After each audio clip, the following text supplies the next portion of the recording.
Hello and welcome to PFF Fantasy Football Podcast. I'm your host, Ian Hartitz. Team Preview Series continues on today with a look at the New Orleans Saints. Joining me, as always, the one, the only, Dwain "The Rock" McFarland. Dwain, what's up, man? Man, I'm way more excited to talk Saints this season than I didn't get to do this with you last year, but had I, we would have still brought the same energy. But like I don't have to fake anything here. Like I'm super excited to talk about the Saints. Like just a lot of changes on this offense. We got Sean Payton gone. So yeah, man, I'm excited to talk ball with you. It was Jameis versus Taysom last year, and as we'll get to, Taysom's not out of the picture. He is still very much going to be involved in the Saints offense, but Jameis is now the QB of the present and the future, at least for 2 years. We'll see after that. Who the hell knows what's going to happen after a long 24 months in just about any industry, Dwayne, but we'll get to all that in just a second. Again, thank you all for tuning in, and fancy, dancy new logo upgrade. Obviously, Dwayne and I have been doing these podcasts together for the better part of the past, I don't know, man, year and a half or something, and I'd say we've been on 95% of them together, and lo and behold, we are now the PFF Fantasy Football Podcast with Ian Hartitz and Dwain McFarland, as it's been the whole damn time. I don't know why it took so long, but let's freaking go, Dwain. Officially, you and me against the world, man. Let's keep on taking this over together, and there's not a single person on this planet I'd rather consistently talk ball with than yourself. So all the mushy tears aside, let's talk some New Orleans Saints, man. As we've been doing with these team previews, want to go through, look at the coaching changes, then look through some of the player movement and free agency in the draft before getting the quarterback, running back, wide receiver, and tight end. So, yes, it is the end of an era in New Orleans. Sean Payton stepped down. He's going to take some time off and then inevitably be the Cowboys head coach in 2023. But he did leave the Saints in a relatively, good place. Similar moves as I think Bruce Arians when he left the Buccaneers, just that being elevating his existing coaching staff as opposed to, forcing the organization to start over from scratch. So defensive coordinator Dennis Allen promoted to head coach, and longtime offensive coordinator Pete Carmichael retained his position as the OC. So no, Sean Payton not going to be involved in play calling anymore, obviously, but I think we can pretty safely look back at their last 5 years and use that to intelligently make a prediction about what's going to happen in 2022. And Dwayne, the first thing that popped out to me, because the big, course of discussion around Jameis and this offense in 2021 was the fact that in weeks 1 through 8, before Jameis got hurt, they were dead last in pass play rate in non-garbage time situations. Now, I was thinking that was out of the norm, but after I went back and looked at the last 5 years, as a whole in 2021, they were 29th, but 2020, they were 27th, 2019 tied for 14th, 2018, they were 29th, and 2017, they were 26th in this pass play rate. It really wasn't just last year, man. Even towards the end of the Drew Brees era, we actually saw the Saints team, because I think in large part their defense was much better than they have been in a while, but also just maybe having Kamara, maybe having Mark Ingram, they were more willing to run the ball. So yes, 2021, it was a run-heavy offense, but really, man, they've been trending that way for a while. Yeah, they've really been what, I know we always use the Madden playbook analogy, like they would be balanced or run balanced. Mm-hmm. And they've pretty much, there's only been one season in the last 5 that didn't necessarily fit that. So in 2019, 61% pass, 39% run. But otherwise, you're looking at like basically a 55-45 type team when we're talking passing plays versus running plays. Passing plays obviously include, your dropbacks and other things. Some of those turn into sacks, whatever. But the intent, right, was to throw the ball on those plays. So yeah, I've seen the same thing, that you were whenever I was really working on my projections for the Saints. The other thing, just looking at them last year, across all situations, they were really more into running the ball, really, than, the NFL average. So if you look at them, the run rate on plays where they're trailing by 4 or more, 5% above the league average, 35% versus 30%. Running the ball whenever the game is close, which is within 3 points, 43% versus the league average of 40%. And then really where they would really ramp it up, though, is running with a lead. The league average 49% of the time an NFL team runs the ball whenever they are leading by 4 or more points. The Saints did it 60%, so they were 11% higher. So not the same as some of the other teams that, folks have probably already heard us cover, like, the Titans. Titans like 10% above the league average, right, on all those things. Where the Saints, it's a little closer. That's why I would really lean to call them not even run balance, more like just a balanced offense. And then I think once we really start talking about the moves they've made this offseason, to really revamp the receiving core. Like I feel like, there's more room than ever, right, for them to maybe move more pass balanced, right, versus just balanced. The way the roster will now be constructed, and also when you look at the running back room. So I know we'll hit on those things, but I think I'm not overly concerned about them being too conservative. It's obviously in my head, but I don't think of it quite the way I do like a team like Tennessee. Definitely possible to get back to, again, that 2019 level where they were tied for 14th in this non-garbage time pass play rate. They do have a long ways to go up, though, but to your point, they have the personnel to make us believe that could be a possibility. In terms of pace, from 2017 to 2021, they're ranked in situation-neutral pace, courtesy of Football Outsiders, 15th, 13th, 23rd, 28th, and 14th. So not quite like the Cowboys, who are also, one of these balanced to run balanced teams, but we see them go with such a high pace that we actually have more than enough pass game volume for everyone. With New Orleans, we're probably going to need to see a good amount of efficiency out of Jameis Winston and these wide receivers for more than one, especially high-end relevant fantasy option to come to fruition. Because remember, we got Kamara taking a lot of those targets. Taysom Hill's going to do Taysom Hill things. I would love a world where Michael Thomas and Chris Olave are going to be eating, 25% plus target shares apiece. Just might be asking a lot based on what we saw from last year and the few other years of the Pete Carmichael experience. So with that said, let's go ahead and go through some of the roster moves because they can tell us a lot about what this team's looking to do in 2022. First and foremost, Andy Dalton signing a 1-year, $6 million contract to serve as Jameis Winston's backup. Dwayne, we got this hand in hand with Dennis Allen saying back in March that Taysom Hill is going to focus primarily on tight end. Trevor Siemian, who was actually somewhat decent if you look at the advanced stats last year, he signed with the Bears in free agency. So now it's Jameis Winston QB1, Andy Dalton QB2, Taysom Hill maybe QB3, but mostly in the tight end room. I think it's safe to say that other than the occasional Wildcat snap, we're not going to see Taysom Hill start a game at quarterback this year. Yeah, I think it would take injury, right? Two of them. Yeah.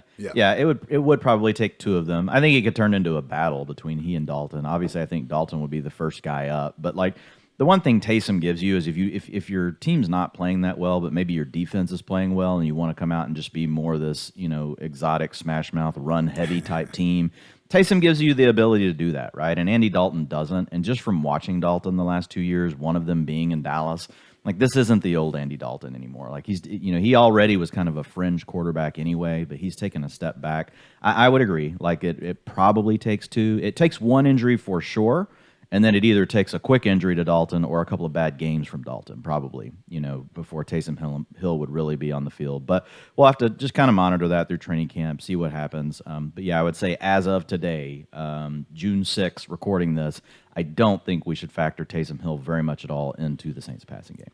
I loved how you threw in the exotic smash mouth in there. Mike Mularkey, that fabled Tennessee Titans offense. I mean, I don't know if it was that exotic. They just kind of ran, Derrick Henry into a bunch of 8-man boxes, and it worked out because he's Derrick Henry. But hey, worked out. I love the name. We'll roll with it. At running back, though, Ty Montgomery signed with the Patriots in free agency and will thankfully no longer be wearing number 88. Only had 34 rushes and 19 catches in 20 games in New Orleans, so not a big issue there. But one more running back that we don't have to necessarily worry about. At wide receivers, where we had a few more things go on, Jarvis Landry signed a 1-year, $6 million deal with the Saints to presumably work as their starting slot receiver. Only 52 catches, 570 yards, pair of touchdowns last year, but was coming off that. He had the hip injury, I guess, in 2020. So he was a little healthier last year, but still got banged up throughout the season. Obviously with Baker, doing Baker things while he was playing banged up. Wasn't exactly going to be the year to see a lot of, counting stats for Landry. Also had Kenny Stills remain a free agent. I mean, dude, when I was going through this, like the fact that Kenny Stills in the year 2021 had an actual role in this offense for a couple of weeks tells you all you need to know about Jameis's weapons. Like Stills had a great early career stretch and everything, but come on, man. He caught 6 of 23 targets last year. Just a rough experience. Also have Lowell Jordan Humphrey as a restricted free agent. So haven't talked about Olave being added yet, Dwayne, but obviously adding him as the first rounder, maybe getting Michael Thomas back. I mean, Dennis Allen said it himself. Adding Olave and hopefully getting Michael Thomas back from that ankle injury. In the Saints' mind, they're getting 2 first-rounders. Also, Jarvis Landry. I don't think anyone's going to confuse this group of wide receivers with a top 5, even a top 10 unit, but at least we're not dealing with a bottom 5 unit anymore. Yeah, I think that's the big takeaway for me. Where they end up in a pecking order. Like, look, if Michael Thomas is healthy, we know he's a good player. He's shown us that. If Jarvis Landry is healthy, even though he's getting older, we know he's a good player. Do we think Jarvis Landry gives this offense a ton of upside? No, but to your point, like you just mentioned the other receivers that Jameis Winston, and the Saints were throwing to last year. I don't think there's any debate that Landry's an upgrade, right, over that. And then what gets me excited, though, is the Olave pick, because now potentially, if you just think about how all those guys could complement one another, Olave, we know, can attack every single area of the field. Obviously, I think he would do most of the vertical work in that trio. You've got room for, Jarvis and really, Michael Thomas to work underneath, because the tight end just really doesn't do a lot, in this offense. Maybe Taysom Hill carves out, some routes and becomes, a guy that can do some things after the catch. But really, that it becomes all about, Kamara for me. So, I think Olave is really key, though, to this offense kind of like unlocking a new level, because otherwise everybody else is like all vying for targets in the same area. And Jameis is not hyper accurate like what we used to get from Drew Brees. So it's not the kind of offense, that you would want to run under Drew Brees, right? Where it's just this methodical 15, 20 play drives, just time after time, chewing clock, but through the passing game. Like, you're not going to get that, with Jameis. With Jameis, the accuracy is not as good in the short and intermediate, but like he can definitely uncork it deep. So it's like if you can get defenses to respect the deep ball, I think that will be huge for them. And I think Olave is a big part of that. Couple inconsequential tight end signings. Garrett Griffin, block first tight end, signed with the Lions. J.P. Holtz went ahead and signed with the Saints to replace him. So let's go ahead and take things right to the main event, Mr. Jameis Winston himself. Look, former number 1 overall pick, has a 5,000-yard season to his name. Like, we understand Jameis has some high upside, but let's see if he can finally put it all together for a full season. Was not quite getting all the way there last year, but it was pretty damn impressive, man, particularly under the context of the receivers he was working with. I know we can say that this was a 32nd ranked offense in pass play rate. Jameis wasn't being asked to do that much, which is fair, but doing what he was asked to do, he was awfully impressive while doing so. Not so much PFF passing grade. He was 24th among 45 quarterbacks with 100-plus dropbacks last year. But Dwain, second highest big-time throw rate in the league. I believe only Kyler Murray was higher. And not a terrible turnover-worthy play rate. 17th out of 45. Wasn't that long ago where we would see Jameis, having the largest discrepancy in the league in terms of a nice big-time throw rate and one of the worst turnover-worthy play rates. So for him to kind of rein in some of those boneheaded decisions and keep those big-time throws that we all know he can make was great to see. Middling 19th in yards per attempt, 32nd adjusted completion rate. Wasn't exactly perfect, but again, those big time throw rates, and I think turning on the film and seeing some of those big shots he was able to hit down the field. Deontay Harris in the Packers game, he actually did have a great throw to Stills in the Giants game that got called back. You can legit put together, and this, I'm not trying to slander Tua. Sorry Dolphins fans if you're there, but like Jameis Winston had a better passing highlight film last year than Tua, despite playing in half the amount of games.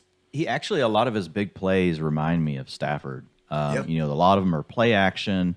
You're waiting on a receiver on like a deep post or crosser, like just to suddenly get over both safeties. And Harris is a guy that we didn't even mention a second ago, but he can definitely do that. He's a burner.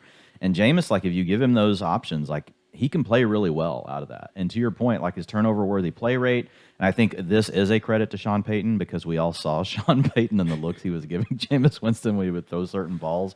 Like if you look at his averages over his career, this is all the way back to 2015. 5.5%, 4.1%, 5.6%, 5%, 5.7%, 7.1%.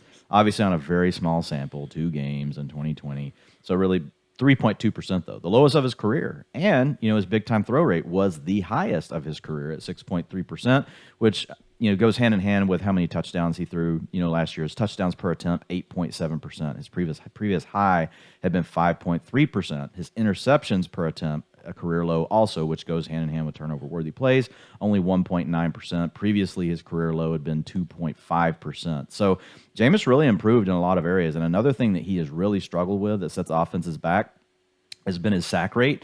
Wasn't great, still above the league average at 5.3%, but in the years leading up, in his last few years at Tampa Bay, had been over 6% every single season. And that's just, you're getting into territory you don't want to be in because those are almost as bad as turnovers, taking those sacks. So Jameis did make a lot of strides forward. I think the points people make about it being in a run-heavy offense, helping offset, some of the issues for Jameis. I think there's probably some merit to that, right? I think there's probably some truth. But I think, looking at the Saints, I think they can find some balance. They don't want Jameis to start turning the ball over. They don't want all the sacks. But I think they could still find a way to, set the scheme up to really, help him be successful. And remember, you don't have to run the ball every play for play action to work. Right? You could run the ball only 40% of the time, and play action will still work because linebackers, they're linebackers, safeties, everybody on the defensive side of the ball, everybody has a gap that they're responsible for, right? And so once that happens, like they are just trained, they have to take a step toward the area, right, that they're responsible for based on the way their scheme is set up. So I think there's a lot of things we could really see the Saints do with Jameis, with the improved weapons. And I think I look at last year as being, encouraging, and, just the fact that he's already out there in OTAs, despite, having a mid-season injury with the knee. It sounds like he's going to be full systems go by the time the season starts.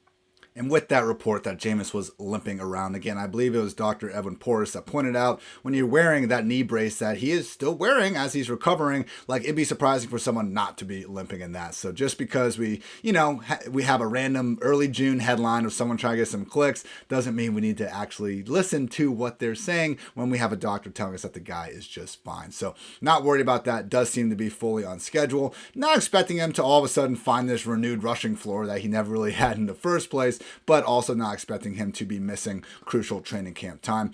Dwayne, we both seem like we are fans of the Jameis Winston experience. I'm happy that the Saints signed him down for the next 2 years. I think he gives them a good chance to maybe not be a legit contender, but make the playoffs, and we'll see what happens once we get into that single elimination format. We are a fantasy podcast, though, and with that in mind, I think people will be surprised when they kind of hear just how middling Jameis's kind of career fantasy numbers have been. We see the flashes. We saw him last year. QB3 in week 1, QB5 in week 5. Awfully low floor after that. In his other 4 starts where he was not injured, QB 26, QB 25, QB 26, and QB 15. And other than in 2019, man, when he had the longest leash of maybe any quarterback we've ever seen, the 30 for 30 year, I think it was 33 and 30, but Bruce Arians saying, no risk it, no biscuit, do whatever the hell you want, Jameis. We got the ultimate Jameis Winston experience. He was the QB8 in fantasy points per game. It was good. That's great. We'd love to draft a QB8 when we can get him, outside the top 20. But every other year of his career, 2021, QB14 in fantasy points per game. 2018, QB15, QB18, QB20, QB19. Like, Jameis really profiles as someone that's going to need to be Kirk Cousins or Derek Carr-esque, very efficient because we're not getting any run game volume. But I'm not sure he's going to have the same sort of pass game volume from those guys. So with everything we talked about with Jameis, he's got the 2-year, $28 million deal. He's the guy. He's got good weapons. Where are you kind of ranking him? Because I'm sure not putting him right there in that tier with Kirk and Derek Carr. He goes below that. So I think he belongs to be in the conversation with Trevor Lawrence, Tua, Zach Wilson, Mac Jones, Daniel Jones. You could throw Ryan Tannehill if you want in that group as well. Like that's the group I have him in, and I'm mostly allowing, especially in best ball right now, where it's best ball season, folks. I'm mostly allowing my picks earlier to set up which quarterback I'm taking, and I'm really treating Jameis the same way. He is creeping up in ADP though. I've noticed over the last couple of weeks, just with the good news around the health, people do remember that one really big season, the addition of Jarvis Landry. Jameis's name is in the news a lot right now, right? So I don't know that this ADP rise will stick, and it's not high. Like, he's still very affordable. So if you end up taking a Michael Thomas or you end up taking Chris Olave, you take Jarvis Landry, you're going to very easily, without having to reach too much, you're going to be able to make sure you get your stack with Jameis. So that is a positive with him. But yeah, I'm not pushing him above any of those. If he were to really surprise us this year, I think the 2 guys you named would basically be the 2 names we would hope he would associate himself with, right? As far as like landing in a tier with, would be Carr and Cousins. I think that's his upside case. I have Cousins and Carr QB 14, 15. Then I have Watson, Justin Fields, and Jameis Winston sitting as QB 18. To your point, though, he's right there in a tier with a bunch of those guys you named. If I happen to get Chris Olave earlier in the draft, yeah, I'll happily go after Jameis. If I got Christian Kirk, I'll probably just, maybe wait an extra round and get Trevor Lawrence. Not worry too much about that. QB 18 sound about right to you, Dwayne? Yep, that's perfect. Like right in that range. I mean, I'm sitting here looking at him. I mean, I have him right now. And I've got to update these quarterbacks like I haven't updated in the last month, so it's like back on the docket to be looked at again. But I had him at 25. But basically, I want him in the 20s, in the early 20s is where he'll be. Moving on to running back. The Alvin Kamara legal situation. Can't really talk about him without going through this. Now, his next hearing has been pushed to August. There is a chance that we kind of see a Dalvin Cook-esque situation emerge where the lawyers at hand are able to push this far enough into the future so that it really doesn't get resolved until the end of the 2022 season. It does seem like the NFL's kind of newfound protocol for these situations is to let everything legally finish up, come to a conclusion, and then the NFL will make their case. But for right now, man, I am expecting Alvin Kamara to be suspended for at least a small chunk of the beginning of the year. I would guess 3 to 6 games. Not an expert. I wasn't there, but man, potential battery charge. And there's apparently a video of the situation. We found this out all the way back in March when it was originally being reported. Maybe it was even January, February, because it happened at the Pro Bowl weekend. So as we know at the NFL, they could know something happened. It could be written clearly, but if they see a video of that exact same thing happening, they are more likely to be stingier and actually give a suspension to that problem. So with that in mind, man, like Dwain, right now in best ball, I know we're also previewing this like for a look ahead next year. So we'll talk about, the potential for Kamara to not be facing the suspension threat and then how we would rank him. But right now, man, seeing Alvin Kamara still going as the RB10, I think people just aren't recognizing that he has this kind of potential suspension hanging over his head, because for the life of me, I don't know how you can take Kamara ahead of guys like Fournette, Saquon, James Conner. They're all veteran backs that, let's face it, weren't very efficient last year. That includes Alvin Kamara. Kamara, Conner, and Saquon averaged the exact same amount yards per carry last season. I'd argue Fournette, Barkley, and Conner have probably best case roles that are higher than Kamara just slightly, because I know we saw them give Alvin a massive rushing role for a large part of the early season last year, but they brought in Mark Ingram, already started to eat into that. I think we know ideally they'd like Kamara to be more of a 200 carry guy with the potential to catch all those passes, but Fournette, Saquon, Conner aren't really leaving the field. They all suffered an injury at one point last year, so to me, Dwain, none of these guys are hurt right now, but Kamara's the one that's looking at losing potentially 3 to 6 games because of this suspension. I have him RB14 in the midst of all this because of the suspension. Are you taking him at all at cost right now in best ball? I've avoided him so far. I've still got him sitting there in that tier, with the other players, but here's my thing with Kamara. If we weren't looking at the legal situation, he'd be in my top 6 backs. I actually would like it if they would lessen his load in the rushing game and just let him do more as a passer, like what we saw, in the years previous to the last year or two. To me, it just kind of zapped a little bit of his efficiency, which is what's made Kamara so great. Plus his, obviously his role in the receiving game in PPR and half-point PPR leagues is a big plus. But yeah, right now, I've just been leaving him alone. And he's never fallen really far. Like if he made it to the mid-third, I'd probably go ahead and pull the trigger on him, right? You want to go ahead and buy the news cycle if you can. But to your point, it could just get pushed out a year, his legal case. But I mean, there's a chance that something big could still really happen with this, and you could just end up getting nothing right out of your 3rd round pick. So I mean, I was just reading through Drew Davenport's thread on it. If you guys don't follow Drew, it's at Drew Davenport FF over on Twitter. He's a lawyer, but he does a great job breaking down all of these guys, like Kamara, Dalvin Cook. I think he has the best legit threads from a lawyer perspective, and he does a great job of explaining it. So you guys can check him out. But basically, kind of echoes what you said, Ian. It looks like it's probably going to get pushed out, but we have victims involved. They're going to have a say in this, and and there's video. And we don't know how bad that video really looks, but we know that video in the past has been a trigger for the league to jump in and take action. So yeah, I've just not been messing with him, and I just haven't felt the need to because of all the names that you said. Number one, honestly, ADP bakes into my model, which makes Leonard Fournette my RB11. But earlier in the season when I wasn't using ADP for my model and I was just purely ranking my players, Leonard Fournette was my RB7. And he still projects that way. I'm just trying to keep people from, reaching too much on players so you can maximize your picks and grab, a legit awesome receiver or whatever in the 1st round and come back and get Fournette in the 2nd, right? I want to build my tiers in a way that you guys don't just see it and misinterpret that, and then you go grab Fournette with your 1st round pick when you could have had him with your 2nd. But just from a raw projection standpoint, Fournette projects better than Kamara anyway. So it's just really hard for me to want to jump in on a player like the Saints on a lesser offense than what we see with the Bucs and a lesser role than what we see with the Bucs. We love the player, but just with the question marks, I'm with you. I've just been really letting him slide by in drafts. Probably mid-third is about where I would pull the trigger, especially over in something like best ball. It'd probably be harder for me to pull the trigger over in like a FFPC main event or something, with like $2,000 on the line. I don't know that I'm pulling the trigger on Kamara at all. I agree with you on Fournette. I think similar sentiment with James Conner, and you can even reach out there and go on a limb with Saquon Barkley. And I really can't I say Barkley for sure. I say Aaron Jones as well. Fournette, Aaron Jones, Barkley, Conner. I would even say Javonte Williams and DeAndre Swift. I've been taking all of those guys right now ahead of Kamara. I drew the line right. I have Kamara one spot ahead of Javonte, but I'm not disagreeing with you there. I might go ahead and just take Javonte over him when push comes to shove to begin with.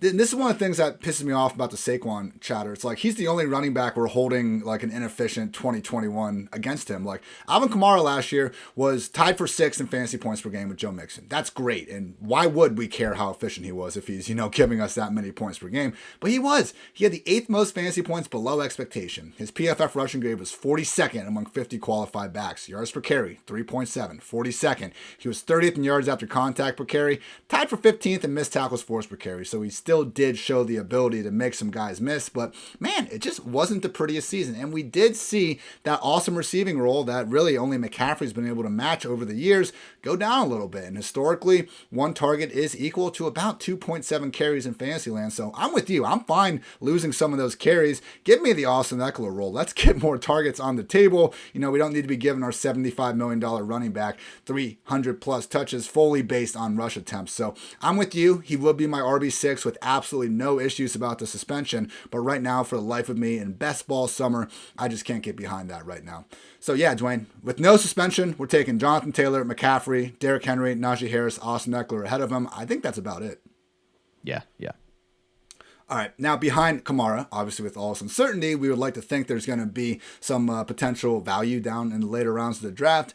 Maybe there is in the form of Mark Ingram. It's not great. Career low, 3.5 yards per carry last year. I understand that's not the only way how to measure a running back, but if any of you had the, displeasure of watching Ingram last year, I think we can all safely say that he's not the same guy he was a couple years ago. 32 years of age now. The Saints were willing when he just came onto the team, all the national reporters talking about it. Like this always happens when a veteran, even if they're, in the later stages of their career, they go to a new team, they get all the media attention. First 2 weeks, man, he had 18 touches and then 22 touches, played 85% of the snaps and 72% of the snaps. It seemed like the Saints kind of realized, though, that Ingram wasn't the answer at that point. I couldn't find any injuries. Maybe I'm missing something, but I believe after those 2 games, he was inactive week 12. And then against the Cowboys in week 13, he actually ended up playing behind Ty Montgomery due to them experiencing some negative game script and just being forced to trail for most of the game. So I'm okay with Ingram in like the final 2 rounds of a draft, but even then, man, we still got a good amount of running backs on the open market. David Johnson, Devontae Booker, Carlos Hyde, Devontae Freeman. I'm not saying any of those guys are going to come in and take over. I would expect Ingram to be the lead back in New Orleans while Kamara is sidelined,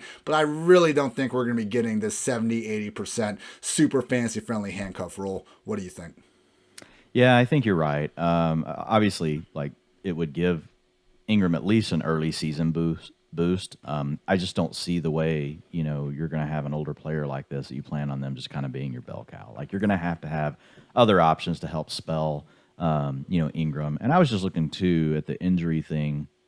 He did end up as questionable with a knee injury last year on November 25th versus Buffalo. He missed that game, but it did linger a little bit. And you know how the Saints are, like it's not always on the injury report. Then if you saw the final 2 games of the season, he missed also with the knee injury. So I know I can't remember when he picked that up because I'm just looking over here on ProFootballReference.com on their injuries. So you can't really tell. Like I don't have the full practice report of like how long he was dealing with that. I looked at injury predictor and they didn't even list it. So I tentatively don't think it was anything that required surgery or something super severe. No, it wasn't surgery, but I just remember it being something where you and I were having to monitor it, like going into our Friday injury shows, where there was something going on with him. But anyway, none of that even actually matters that much. I was just kind of trying to answer what you had been, asking about earlier. At the end of the day, it's just it's an older back, look, and we just can't have a lot of confidence in it. So you're gonna hear noise about Tony Jones, Abram Smith. But to your point, I don't know. I guess Abram Smith would be the one you might, try to take a swing on. I just don't know how we make that actionable right now. Wasn't there a report a few weeks ago that the Saints would be looking at adding a veteran back closer to the season? I tried to find this before the show, but I couldn't. I think they will, especially if the Kamara thing happens. I think they absolutely will, because the other two guys on the roster behind their old guy, in Ingram, they're complete unknowns, really. Yeah. And so I just don't think they would feel comfortable going into the season that way. Now, here's the other thing. If this happens, that could make the Saints need to throw the ball even more. If you don't really have we saw this last year with the Ravens, and we're not saying that the running back situation was the only thing that made the Ravens throw the ball more. Obviously, we'd seen them trying to draft receivers multiple years in a row. But yes, it did help. Everything kind of broke a very specific way that made the Ravens, a team that passed the ball 11% more, right, than what they had in the previous seasons, which is a lot. That's a big jump. And so I don't think we would see a jump like that for the Saints, but, I think we could see, looking at the receivers they have, and if the running back room is all of a sudden really weak, I would honestly, I would move them right now in my projections. I've got them 57-43, which is just slightly higher than what it had been over the last 2 years, just because of the additions, of the different weapons. But if we got that news, I'd probably go ahead and move it to 60-40 if we knew that Kamara wasn't going to play for some length of time. Before we move on to wide receivers, one note, this podcast is sponsored by FanDraft. Are you holding an in-person fantasy football draft party this year? Then you need to check out FanDraft.com. FanDraft is a modern, digitalized version of those old sticker boards we used to use at our drafts. However, unlike those outdated sticker boards, FanDraft makes your fantasy draft feel like the actual NFL draft with features such as custom logos, draft clock, team walk-up songs, a streaming news ticker, all that and much more. FanDraft works by running your league's draft from the FanDraft.com website and then exporting your display onto a larger screen TV for the league to enjoy. It can also be used fully online, and any number of your league owners can join the draft remotely. Sign up for a free trial at FanDraft.com. When you're ready to order the pro account, make sure you use promo code PFF to save 15% off your purchase. That's FanDraft.com with code PFF. Also, want to note that the best place to play fantasy football this summer is Underdog Fantasy. Underdog will allow first-time users to go in, double your first deposit up to $100 when you sign up using the promo code PFF. And also, if you play just 10 of those dollars using promo code PFF, you get a free PFF subscription. So what are you waiting for? Head on over to UnderdogFantasy.com or the App Store. Play $10 with code PFF and draft your best ball mania team today. Another situation, Dwayne, that we unfortunately got to talk about, an injury. It's not a legal situation. It's an injury before we can actually get into the player, and that is Michael Thomas. We received 3 updates about this nagging ankle injury that has prevented him, completely took him off the field in 2021. Majority of the regular season in 2020. We did see him get back for the playoffs and then. But basically, 3 updates on that ankle over the past month. On May 6th, Saints head coach Dennis Allen said, there's still a few hurdles that we've got to climb with any of our guys that had any injuries they're trying to get back from. Not much there. May 26th, Allen said, I think he, Michael Thomas, is doing well in his rehab. He's not ready yet, but he's here. He's rehabbing, getting himself better, and we're certainly anxious to get him out here. When Allen was then asked if Thomas would be ready for training camp, he said, that's certainly our plan. And then a day later, on May 27th, in my opinion, the best Saints beat writer out there, Nick Underhill, reported that he does believe Thomas is heading in the right direction. Went on to explain that he won't be concerned about Thomas's regular season status unless he's not ready for Saints training camp in July. With all this in mind, Dwayne, we have not personally gotten a chance to look at Michael Thomas's ankle. We're not sure how he's running right now. What are your overall thoughts on treating him just based on this injury going on? Because I'm a fan of fading the idea that players will get hurt down the road. Someone like Saquon Barkley that you'll just say, he'll get hurt. He's not hurt right now, but trust me, he's going to get hurt in the future. Miss me with that idea. But someone like Michael Thomas, who is actively injured already, very different story. Yeah, but the good news is he's getting better, right? Yeah. He should be on the upswing, right? It's not a player now. If all of a sudden you get a setback with Michael Thomas, once he's back at practice, or all of a sudden he's not back at practice, and we're at the end of August, heading into early September, I'll be a lot more concerned. So I've been being careful with Thomas, so far, in the best ball streets. Just not getting overexposure, but at the same time, just knowing that, look, it's a player going into his age 29 and a half season, and the last time, we saw him, he basically was demanding more targets than anyone we know. Yeah. He's a guy that can hit those 30% targets per route run type numbers, because well, one, it was he and Drew Brees. That thing you do have to be concerned about.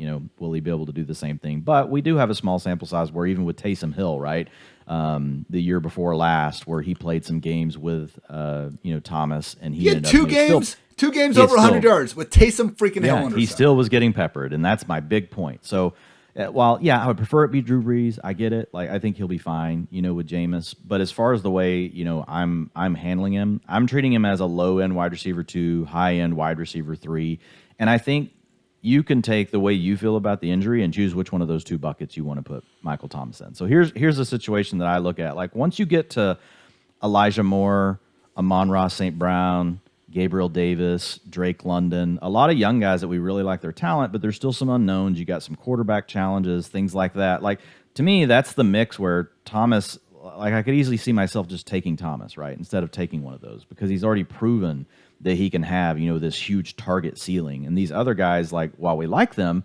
they've still got to continue to prove themselves, right? And for Drake London, like he's still got to show it, in his first time. So I do see certain drafts where, people will still continue to pass Thomas. He occasionally will slide, and so the injury news becomes, this kind of thing. And so that's where I'm getting my exposure right now. I'm just seeing when that kind of draft starts to happen, you have to be positioned the right way, right? Sometimes he'll go off the board right in front of me, but I haven't been forcing him that much. But I will say this, if we start to get multiple positive pieces of news around Michael Thomas, like his ADP is going to go higher, So, I mean, I like the idea of getting some exposure to him now, not like trying to do it too much. But look, if he's 100% healthy, I think you easily have to treat him like a wide receiver 2 with wide receiver 1 upside. I think if he was 100% healthy, I'd slot him behind those Denver guys right at the bottom of the wide receiver 2 scale, like ahead of Amari Cooper, ahead of Godwin, and that bunch. And that's where I have him right now. I may have him a tad high. I'm higher than ADP on him.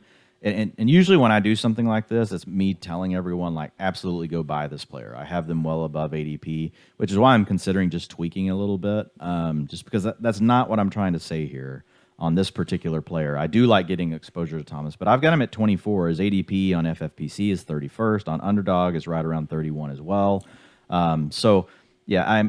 I probably need to tweak it a little, but to your point, I have him just below.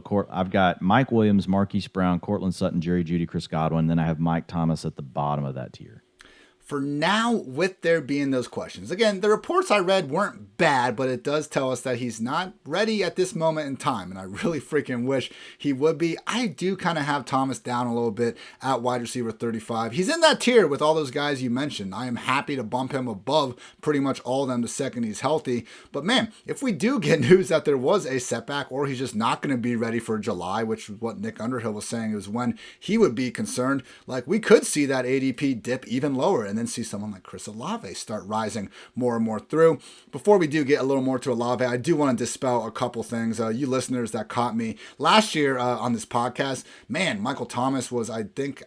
I remember PFF did a graphic and it was like Michael Thomas, Deontay Johnson, Devontae Smith, I think Jalen Waddle were like the 4 guys I was just much higher on compared to ADP. Expecting him to be healthy, being the undisputed number 1 in that offense with Jameis, you could see how that upside was going to be there. And I just reject this idea that Michael Thomas is this low ADOT wide receiver. Of course, like that's all he can do. Of course he's a low ADOT wide receiver when you're catching passes from late career Drew Brees, Teddy Two-Glove Bridgewater, and Taysom freaking Hill. I mean, my God, man, that underthrow that Taysom had to Emmanuel Sanders a couple years ago where he took like 4 crow hops and still only threw it like 40 yards downfield. How can anyone see that and then have the audacity to think that Michael Thomas can't go deep? He hasn't needed to go deep. He hasn't been able to go deep because his quarterbacks can't throw the ball 20 yards downfield. Hell, he even had to catch passes in college from JT Barrett most of the time instead of Cardale freaking 12 gauge Jones. So looking at Thomas, entering last year, Michael Thomas caught 33 of 36 catchable targets thrown at least 20 yards downfield, 4th highest mark among 64 qualified wide receivers. If you want to call him Slant Boy because he's awesome at slants, go ahead. 6.44 yards per route run on slants, number 1 among 145 qualified wide receivers. But guess what? Comebacks and hitches, second highest yards per route run. Ends, post, and crossing routes, he's 6th. Outs and corner routes, he's 41st. Goes, wheels, fades, and general deep routes, 24th among this, again, 100-plus wide receiver sample group. So, I don't know, Dwayne, like we were joking around in my Twitter comments today because I made a similar point, and someone brought up the point that, like, yeah, we don't call Steph Curry 3-boy. We never complain about Shaq just only getting his points on dunks. Like, the idea that we're just completely just dismissing Michael Thomas as an elite wide receiver because he's so dominant on running slants and people can't stop it. It's just always bothered me and annoyed me. So with that kind of off my chest, I do think that, he can. Let me ask you this real quick, Ian. Ahead. So even I'm sitting here looking at Thomas now, right? And we talked about the players that I've got him below in this tier. We talked about the players that I've got him above in this tier. Elijah Moore, Darnell Mooney, Amon-Ra St. Brown, Gabriel Davis, Drake London, and I'm not so sure I'm going to move him just because right now, like maybe I will, but I mean, of all those guys, like if you asked me to pick one that I think could have a 30% target share this season, like I'm probably going to lean to the guy that I know's done it multiple times, and that's Michael Thomas. And so when I look at the next tier I would move him to, it would be, another tier 3 receiver tier where I've got DeAndre Hopkins, Allen Robinson, Amari Cooper, and Brandon Cooks. And so I think that might be the tier where he fits better, but I would argue that he's got more upside than any of those. Like, if he's healthy, I think his upside is higher than any of those other guys. And we love Brandon Cooks, but we like Brandon Cooks as a nice wide receiver 3. I think Michael Thomas could still come through and have, we like Brandon Cooks as a wide receiver 2 as well. But I think if you had to ask me which one would I put a chip on to be the most likely to come out and have a wide receiver 1 season, I would still make it Michael Thomas, like because Hopkins, he could come back after 6 weeks and be really good, but you're going to have already missed 6 weeks. That's half of your fantasy season is already gone by the time Hopkins gets back. So I think my answer would be Thomas out of Hopkins, Allen Robinson, Amari Cooper, and Brandon Cooks. So I don't know if I'm going to move him. I feel like I've got him in the right range, but yeah, a lot depends on the injury. I guess I don't see the overall target numbers potentially being that different for guys like Thomas versus London, Burks, Mooney, Amon-Ra, Elijah Moore. I understand Thomas can get that 30%. He got it before, but man, he got it with 35-year-old like Ted Ginn just running, freaking gassers on one of the sidelines. Now, first round pick Chris Olave. Like Jarvis Landry is the second best is probably the best wide receiver that Michael Thomas has already played with. He's going to be the number 3 wide receiver on this team. And then, yeah, I do think they're going to throw the ball a little bit more, but we have a long ways to go with this run first offense, man. Like that's just the part that concerns me more than anything. If you look at them last year, Saints wide receivers, 29th in both total routes and targets. I mean, only Eagles wide receivers caught fewer total passes. So it's, we talked about this with Devontae Smith for a lot last year. Like, yeah, you would see the air yard share and the target share, and Devontae Smith numbers were elite, but once you started adding in the volume at hand, it just wasn't quite as, useful for fantasy purposes. I'm not as convinced that Thomas is going to be able to reach 30% with someone like Chris Olave, who, I don't know, man. I don't think it's a given that Thomas leads the team in targets even if he's healthy. Like Chris Olave, I think could be number 1. Yeah, I like Olave, but I mean, if you're like, and I know you've done this before, like projecting and like, if career arcs and all that kind of stuff, like the most we're going to project Chris Olave for is 20%. Like you're going to want him to come through on big plays. Could he give you more than that? Yes. My point is on Michael Thomas, we're not going to project him at 30%. But if I have to pick a guy that I know can get to a 30% target share, it is Michael Thomas over all the guys that I've named. Like I would feel the most comfortable if you said, look, man, you've got to project one of these players for a 30% target share. That is where you and I differ a little bit in our process. I care a little less. Like I care about target competition, but I care less. Right? You factor it in a little bit more. Like you're a little probably heavier, I would say, on situation. I'm a tad heavier on what I believe I'm looking at with the talent of the players. And we're still really close, like in our process, but it's good. Like I think that's good because that keeps you and I, trying to keep each other, sharp, right? On the takes and on the ways that we're looking at these things. So that's where it comes for me with Thomas. Like, look, I know Amari Cooper's not getting 30%. Like it would be like an act of God. He's never done it in his career. He's had plenty of time to do it. Brandon Cooks, has had all this time to do it. Allen Robinson has had plenty of time to do it. And they're all also older receivers like him. The one that I would pick would probably not be the one everybody would think, but I think the other one I would pick, if you had to make me pick a second place, it would be Amon-Ra St. Brown. And I'm not saying he will do it, but I saw him do it for a stretch of games whenever all anyone had to worry about was him. and the defenses still couldn't take him away. Like, so there's a talent to that. And so I think with Thomas, even though back in the day he didn't have the target competitions, it's the same thing. Like, I've seen him be able to put a team on his back. Just to your point, you call him slant boy, call him whatever you want, but the bottom line is no one could freaking stop it. And there's just not many receivers in the league that when the other team know it's happening, that they just can't stop it. Most receivers you can take out of their game. Thomas is, and who knows if he's still that guy, right? We're talking about an older player coming off multiple injuries. Like, it may not be there anymore. But if I had to pick one, that's who I would take.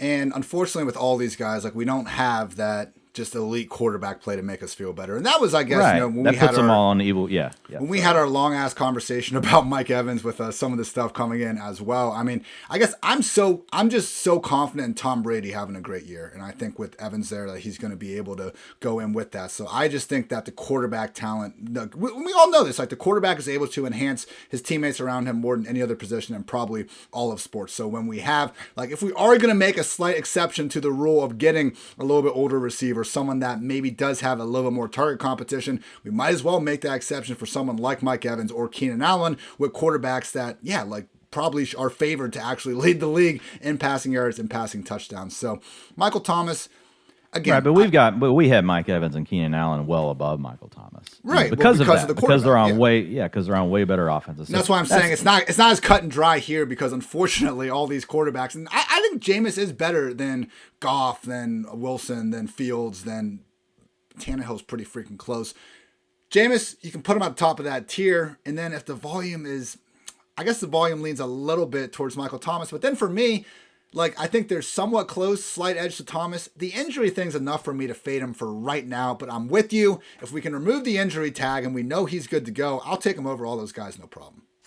Yeah, my gut is he's going to be on the field with everything I'm reading, and that his ADP is going to go up. His ADP's already slipped, so I'm not forcing him, but where I can get him past ADP right now or right around ADP, if it makes sense for my build, I'm going to go ahead and do it. Because if I had to pick one way or another, what I think is going to happen to Michael Thomas's ADP this summer is that it's going to go up. Yeah. And I think it could honestly get quite steamed just because of all the challenges that we've talked about. Some of these other players have around them, such as crowded depth charts, unproven more than 1 or 2 years, also have quarterback challenges. I could see people easily gravitating to a guy like Michael Thomas and starting to think, even though this wouldn't be right, but thinking, well, man, why shouldn't he just be up there by Mike Evans and Keenan Allen, right? So that's where I'm at on Thomas. But anyway, this was a good one. I know we have other guys to talk about, so we can move along. All right. Just for the record, I'm moving Thomas up to wide receiver 30 behind Brandon Cooks and Allen Robinson. So I got him to move. What'd you do? Move in one spot? No, I moved him like 5 spots. I moved him ahead of those younger receivers. You know what, Dwain? Even though I'll bark back at you sometimes, I think you make a lot of sense. So we'll go ahead, help the viewers out, and get the best ranks we can out there. The bigger point is, I think you're right about his ADP probably moving up, and I don't want to be below him right now based on that. So, wide receiver 30 versus 31 ADP. I'm not saying to go sell your mortgage just to get extra Michael Thomas on the table, but no, it does seem like the general trend would be towards him playing. Did you even catch that was the one piece of news I've ever broke on this podcast, Dwayne, was I had a buddy who, one of my best friend's brother played some ball back in high school with a former NFL tight end who actually was able to text my brother's buddy and then let me know, basically like, hey, your boy Michael Thomas is an idiot, didn't get surgery on his ankle, and like this shit was going to go down. So I told the podcast last year this in like June. I didn't even tweet it, man. Like, if someone would have cut out what I said, like, it was the most like, here's this big report. Now, please, like, don't put any sort of faith into it. And like, if it's wrong, like, I'm really sorry. But like 3 weeks later, man, Schefter came out and happened to do it. So that's fine. It was fun. I, in a million years, like, never, ever want to be an NFL reporter because, my God, I cannot just imagine being glued to my phone at all hours of the day. But we got one, Dwayne. We'll see. We'll see what happens. We'll see if we can get at least half of another one like this season. Let's talk some Chris Olave. Dwayne, I was watching a bunch of his highlights, and I don't know if anyone's ever had the same thought, but man, this dude's pretty smooth out there, right? Has anyone else ever used that adjective for Chris Olave? I don't know. Maybe somebody like that's on this podcast with you, but I don't know. My goodness. All right. Hijinks aside. About Olave from our 2022 NFL Draft Guide. I'm sure most of you college football fans have seen him already, but just real quickly from the lovely mind of our draft expert, Mike Renner. where he wins with his route running. Olave wins with high-level route running and plus speed. Leave him on an island with no help over the top too often. You will eventually pay. What's his role? Reliable number 2 or a Z. Olave is your prototypical number 2 receiver. He's not a do-it-all guy, but he's adept enough downfield that defenses can't leave him one-on-one, where he can improve after the catch. Olave's main weakness is only that he may not be elite at anything in particular. There's not much to his game that qualifies as problematic. Seems like similar finding as what you were able to pull out a little bit earlier this offseason, Dwain. While Olave doesn't, check every single box with like flying colors, man, you start looking at what he was able to do against man coverage, particularly in some of those routes we see more at the NFL level, and you start seeing why a team like the Saints fell in love with him enough to take him 11th overall. Yeah, PFF receiving grade of 89.9 on the staple routes. So the staple routes, the easiest way to think about it is any route that the NFL uses over 7% of the time: hitch, out, crossing, slant, go, and in.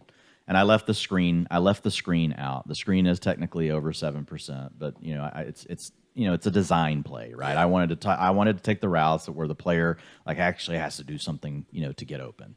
And so if you take all of those and you look across them, really Olave was just one of the best players. That PFF receiving grade of 89.9 was one of the best. If you look at his yards per route run, 3.22 on staple routes. So that's really strong. He's NFL ready. He can run routes at all levels of the field. He can separate at all levels of the field. I think he will do a great job of providing a vertical element, to the passing game for the Saints as well. And honestly, Olave is a guy, and I mentioned it earlier when we first opened the show, but he's one of the guys I'm most excited about just for what he can do for the whole offense. Because really, think about it. Who else? Now, look, we love Deontay Hardy. He's a favorite of the show. Andrew Erickson last year, was a big Deontay Hardy guy, and for good reason. He checks a lot of boxes, but it's because he's from Andrew's hometown, but he also does check a lot of boxes. But he checks a lot of boxes as far as big plays, yards per route run, stuff like that. Now, but he's just not a guy. They clearly don't want him on the field all the time. Olave is a guy that you can now have out there all the time, and that makes the underneath stuff or intermediate stuff for a Michael Thomas better, right? And, Thomas, to your point, could expand his route tree as well. He's playing with a quarterback more willing to throw the ball down the field now.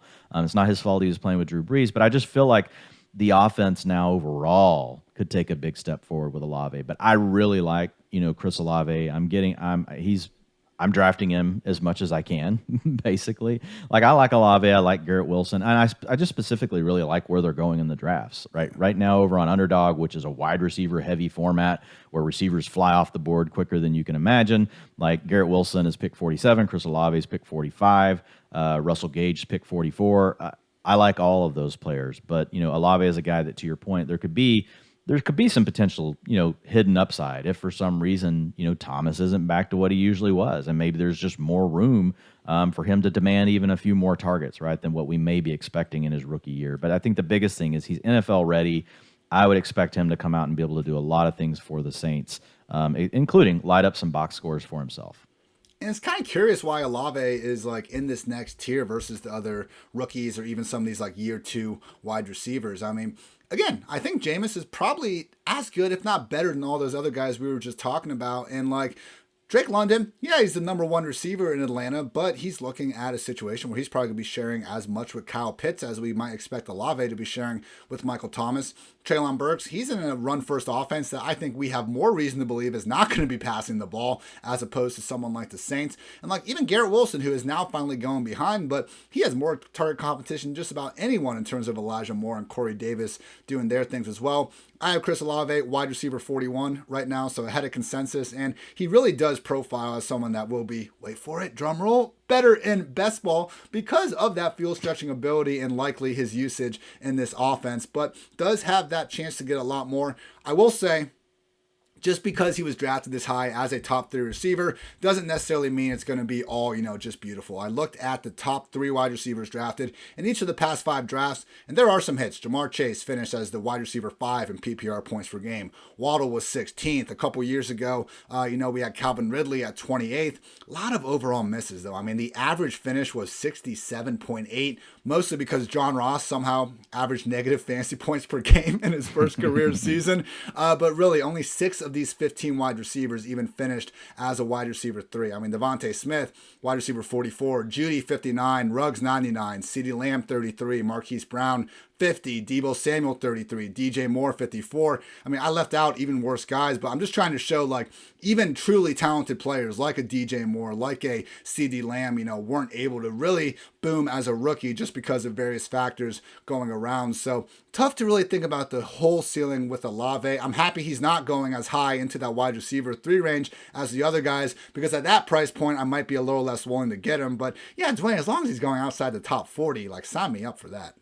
Yeah, I mean, you're drafting him as an upside wide receiver 4, right? That could give you any range of a wide receiver 3 to a wide receiver 2 finish, right? Could he get to 1? Yeah, but like that would be tough. But I think he could finish anywhere between wide receiver 3 to he could land in that wide receiver 2 conversation, in 12-team leagues, and not in 8-teamers. And 8-teamers, like wide receiver 3 is probably about where he's going to be. But yeah, I like him. I like the price tag on him. I like the price tag on him and Wilson. That's the beauty of a lot of these guys. Whenever you can get them as your wide receiver 4, you're betting on the talent, for the most part, because look, sitting here talking through the Saints, there's an obvious thing here. Like a big question mark is Michael Thomas.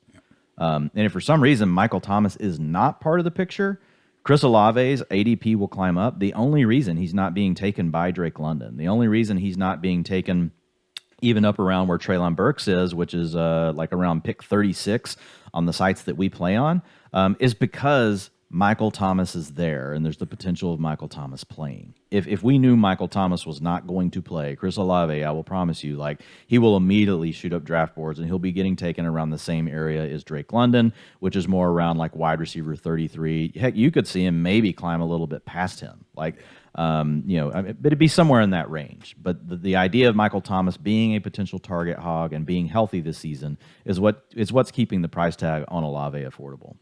You mentioned him earlier, but shout out to Deontay Hardy. Any fellow fantasy football content creators listening to this podcast know exactly what I'm talking about when I say if you've run like any sort of efficiency study from last season, like you're going to see a bunch of stub wide receivers, and then right there in that mix, Deontay Hardy, what he was able to do on a per route basis.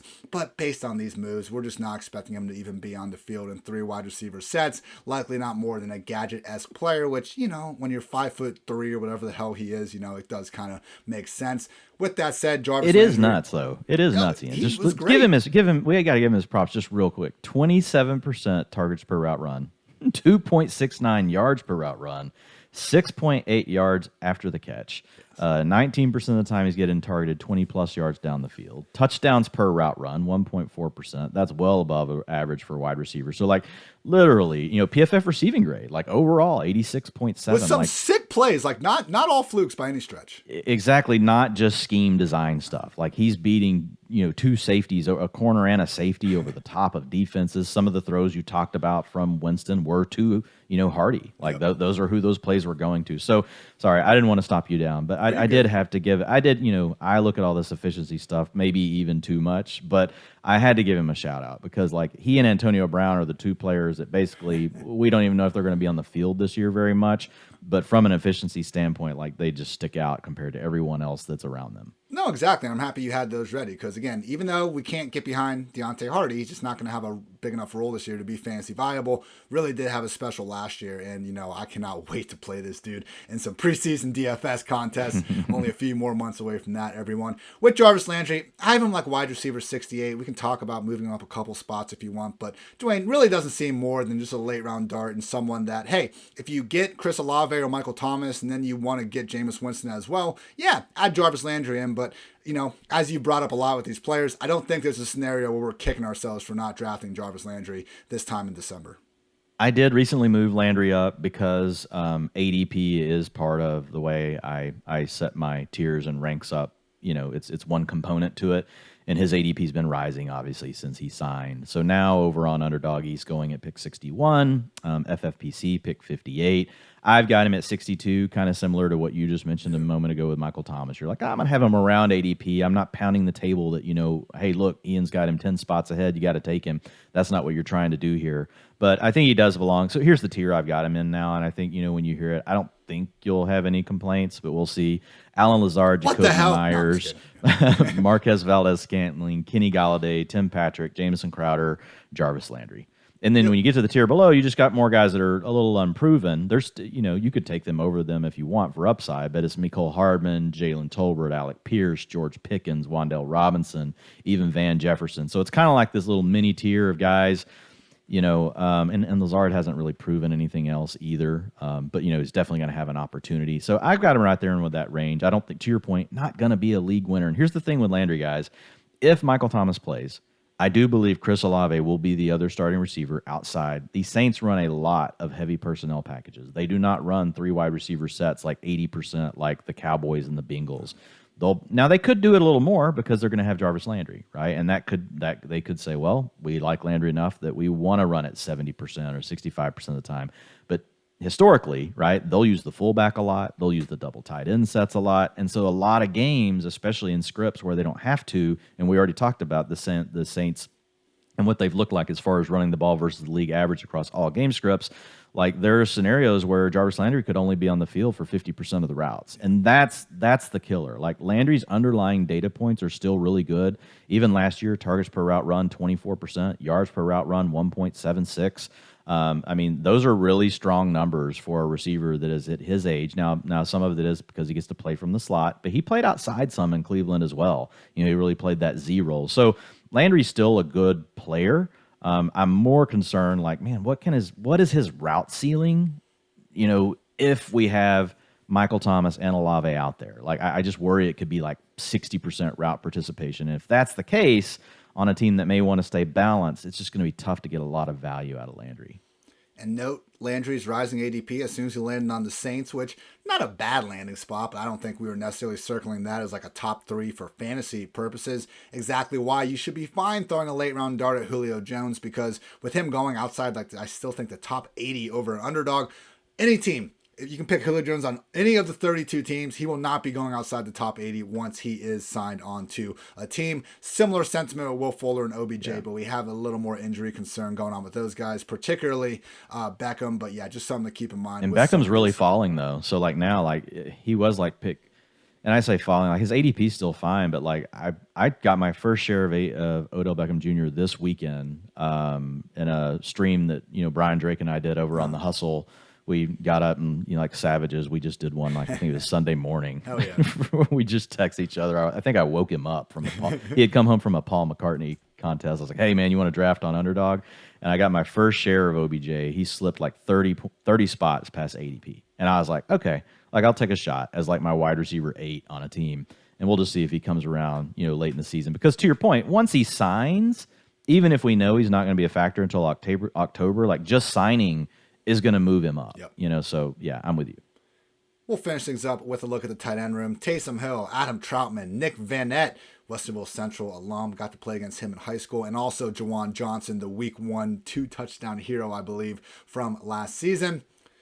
Do we think Taysom Hill is worth it, Dwayne? Because I do see some people and some smart people in the industry prioritizing Taysom Hill towards the end of the drafts. Obviously, our best case scenario is for Taysom Hill to have that tight end designation, find his way back under center, and then just do his, bad real life quarterback, but good fantasy quarterback because he runs around like a chicken with his head cut off routine, and we get a bunch of fantasy points out of it. Not trying to insult Taysom. I actually put out a highlight of Taysom Hill. Didn't include the primetime music. I need at least 60 seconds of highlights for you to unlock the music. So no music. But with Taysom Hill, the touchdown run against the Giants where he broke like 6 tackles. He hurdled a guy against the Cowboys, hurdled a guy against the Patriots. Like, he is sick. He's objectively really good with the ball in his hands. You can look at the numbers after contact, missed tackles forced, and a lot of it's coming in these like single wing formations where I think the defense kind of knows who's getting the ball in the first place. So really good with the ball in his hands. But man, first 7 games of last season where he wasn't playing quarterback, snap rates of 35%, 23%, 53%, 50%, 16%, 22%, and 31%.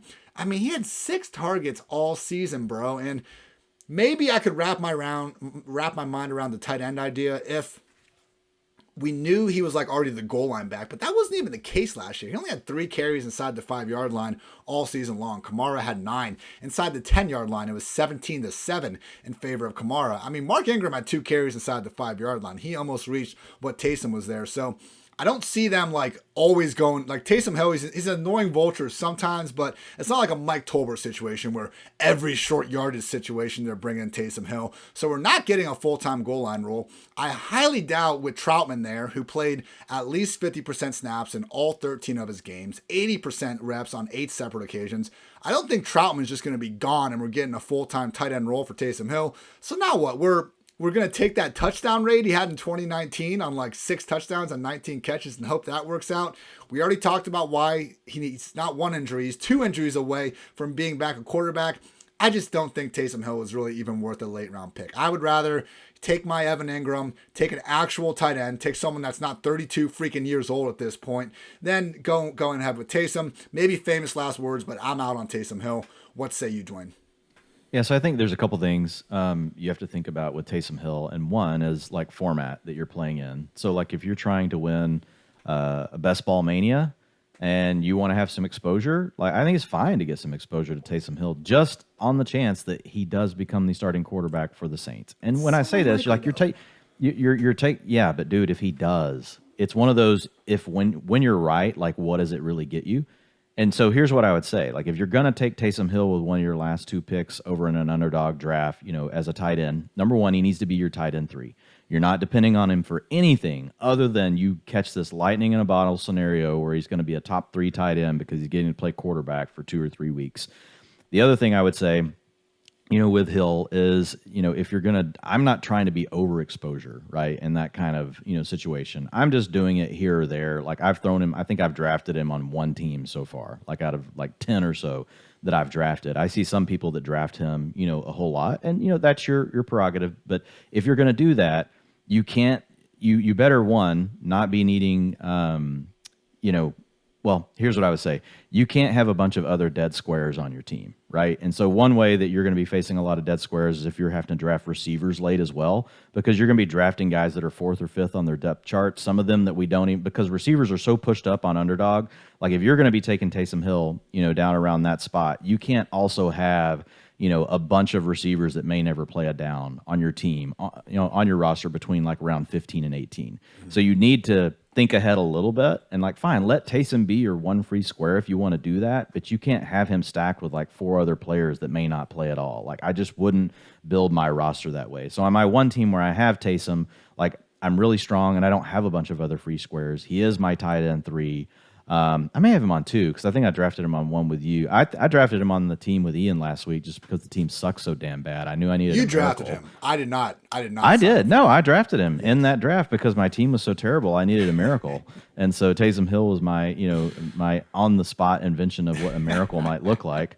So yeah, look, I'm not saying it's gonna happen, but when you're trying to win, a tournament where 0.001% or whatever really gonna make up all the the dollars, like. I see why people get the allure of Hill because if it does hit, it's so huge. You don't get that with Daniel Bellinger, right, from the Giants. Like his upside isn't, holy crap, I get 25 points a game from my tight end. So it's all about risk versus reward. There's a ton of things that have to go right to get the reward from Taysom Hill.